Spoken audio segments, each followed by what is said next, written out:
Սկսեմ Աջափնյակի մետրոյից, որովհետև շատ տարատեսակ լրատվական դաշտում տեղեկատվություններ հայտնվեցին այն մասին, որ Աջափնյակի մետրոյի ծրագիրը, չգիտեմ, խափանվել է, փոխվել է, նմանատիպ բան չկա։ Նախ ուզում եմ վստահեցնել, որ Աջափնյակի մետրոյի կայարանի նախագիծը բոլոր փորձաքննությունները անցած պատրաստ է։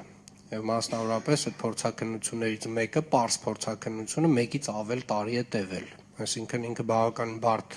պրոցես է եղել եւ շատ երկար մեկնաբանություններով վերադարձվել է նախագծողին, նախագծողը ինչ որ բաներ արձագանքել է, այդ պրոցեսը տևել է 1 տարուց ավել։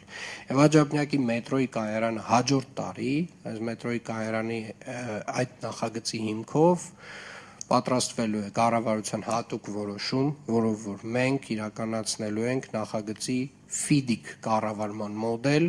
որը որ, այսպես ասած, այս տեսակ մեծ նախագծի համար երևի թե ամենահարմար տարբերակն է։ Մենք ներգրավելու ենք տեղ հսկող, ինժեներական տեղ հսկող, ով ունի նմանատիպ փորձ այս տեսակ ծրագրեր կառավարելու,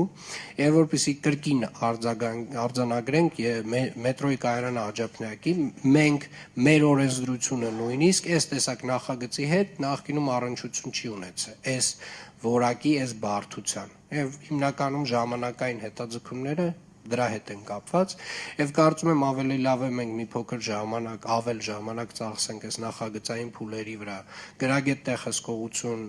ունենալու վրա, որպեսզի հետագայում արդեն շինարարության ընթացքում կարողանանք կառավարումը ամբողջապես որակային տեսանկյունից եւ ժամանակային տեսանկյունից պահել վերահսկողության տակ։